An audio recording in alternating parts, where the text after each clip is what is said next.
Hello, this is János, it's Reverb Audio, and now we are doing a handheld video today, or a handheld video, and I'm using the plural because we have Kintaro here with us.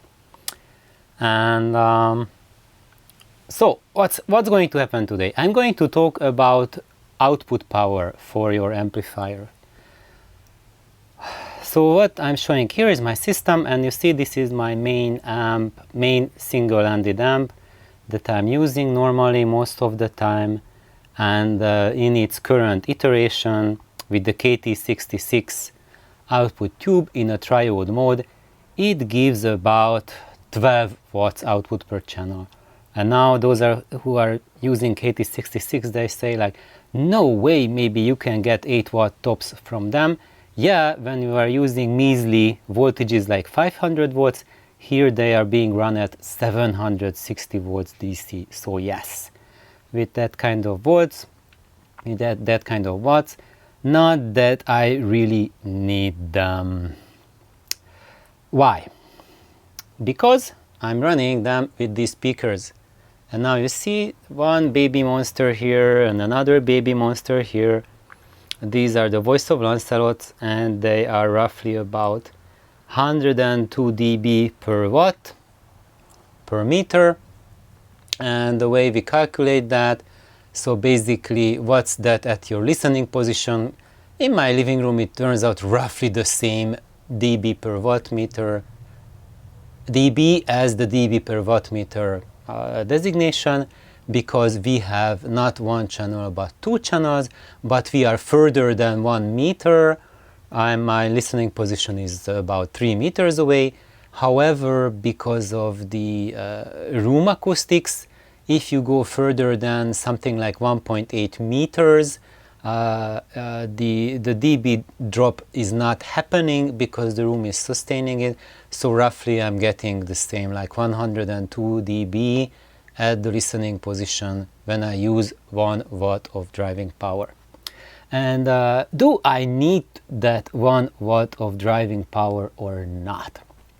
So what I did recently is that I'm not saying I was bored with my set, but what I was doing is that I wanted to work on the volume control unit, which is in front of me. That little devil here, that's my AVC, autoformer volume control. So I took it out, and what I did is I hooked up directly. You see there's my input selector switch, and there's the cable running, and I'm using the ampexes, and I'm using them because when you check the front, yes, it has a volume pot on the front, so I can use the volume pot. But you would say that the Ampex has even more output power than the set. It's roughly 20 watts undistorted, and if you want to push it, it can get 60 watts per channel with the 807s run at the plate voltage they are run at.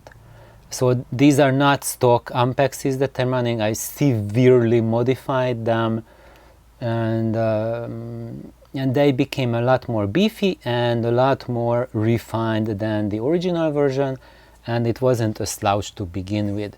However, what can you look at it? The most important part is not this gizmo here. So you see those are just some tape on the speaker cable.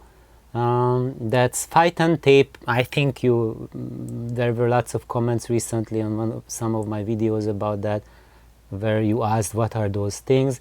You can't really get those Phyton tapes anymore. Basically they have like titanium oxide in it, and they create, when light hits it, it generates free electrons, so it prevents oxidation of the surfaces. So that's why I like to cover my terminals with that. And why do I do that? Because this is the Harmonic Technologies speaker cable, and you see it's been vandalized. So I removed the original, and I removed the original connectors from it, and I soldered it directly to a piece of silver rod, and that's what it is. So I'm just protecting the soldering surface and the end of the free wire with that bulk. But if you have a proper cable, then don't worry. But why I am showing this? Because there's that switch over there, and that's a phase switch. So worry about that. Put a phase switch into all of your amps. That's the most important feature any amplifier can have. Why? Because some music has material in one phase and other recordings have material in the reverse phase. Today they are usually more consistently the same phase that consumer gear are set up to run with, but if you go back to older records, like look at LPs, they can have like all sorts of phases, and basically just learn to listen to phase, and if it's in the incorrect phase, just flip the switch. But even today, if you are using your system for a home theater, for example, which I also do, I use like for Netflix and Amazon Prime, then you can notice, and I do notice certainly, that some TV shows are in a proper phase and some where only one phase is reverse and the others which are both phase. So when you change between TV shows, constantly have to flip the phases anyway. So that's really important. However, I have another switch here which you can't really see. Maybe can you see now? There's that other switch, and that's the key here, and that's why I'm making this video, because that switch flips the input tube, which is that baby tube out there, between mu follower and cathode follower operation. So when it's in a cathode follower operation, then it doesn't give any gain. When it's mu follower, it gives roughly like an 18x or 20x gain to the signal. And when you have the 20x gain to the signal, then it has that 60 watts peak output power. So what I'm doing now, I'm running it in cathode follower mode, and when the volume is set to the peak, guess what? What is the peak output I'm getting from this amplifier? It's 0.18 watts. Yes, 180 milliwatts from an amp that can give 60 watts. So what happens with that? Is that enough? Did my amplifier just became like a free power amplifier or zero power? What can you do with 0.18 watts? Let's ask Kintaro. What's happening with he's smiling, you see a big smile on his face. So, but that's really up to your speakers. So like 0.18 watts with these babies, it's still getting like close to 100 dB peak volume. What does that mean? It means that like when we're watching like Stargate Atlantis, then I constantly had to dive for the volume control to tone it down, because it can get really loud. And listening to anything consistently for the past, I've put them back like 2 or 3 weeks ago, maybe 4. And what's been happening is that never in a single moment did I need more volume than what I'm getting, and it just sounds fantastic. And as you see, it's running directly from the selector switch. I don't use a preamp with it, and you don't need a preamp for it, because the input tube is being used as a cathode follower. So basically it has a built-in preamp inside, a built-in current drive. And by the way, that's what Marantz used to do, like the high-end Marantz preamps of old. That's how they were different from the Dynaco preamps, is that they had a separate tube for the input to drive the volume pot, and that's why they were better sounding like a Dynaco of that age, because it had an extra current drive there. So something like that I'm using here, And yes, you can hear it, that even if when I have the volume turned down, it just sounds incredibly full, incredibly impactful, incredibly dynamic, and you would never guess that at the peaks you are listening not even a fifth of a watt, maybe like a 1/6 of a watt is that's the most that you are hearing.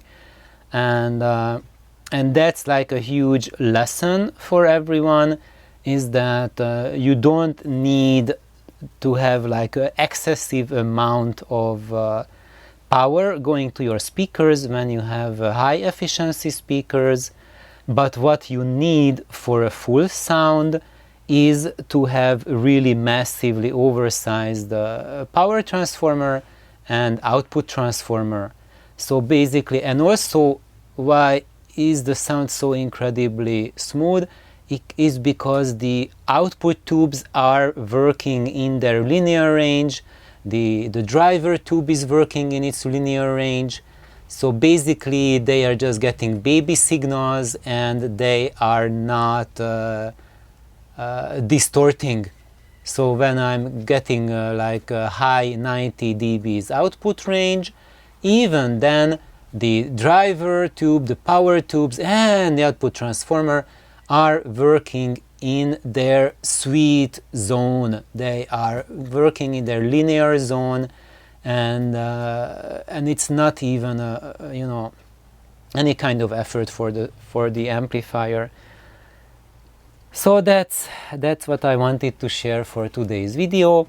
And of course, if you are thinking about creating an experience like this for yourself, another reason why you can get sound which goes to the mid-high 90 dBs without any kind of harshness in the highs is that for these speakers, like running them at mid 90 dB is not like there's like non-existent cone excursion for the woofers and the tweeters, which we don't see now, that we just see the crossover for the compression driver.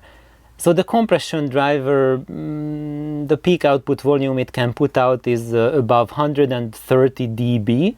So we are running the compression driver 30 dB below its peak. And that's what people are consistently missing with their speaker designs, is that the tweeters are run really close to their peak, and that's where their distortion becomes, simply said, brutal. Especially if you are running a solid state amplification with them.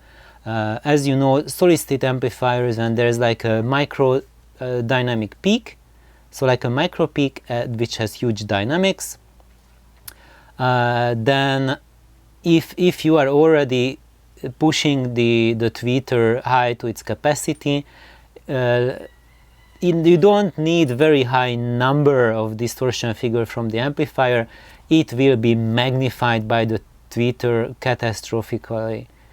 And so that's why, like, typically even like you have like a decent audiophile system, but it just sounds really fatiguing, like extremely fatiguing, and you don't know why it was fatiguing. Yeah, that's why, because mostly the tweeters are running close to their capacity, and that's one thing. For example, for the Wilson speakers, they really pay a lot of attention to have a lot of headroom for the bass, but their tweeters are run next to capacity, and that's why you spend like a session with it, like 15 minutes, and then you get the fatigue of the century after that. Well, that's usually what happens to me anyway.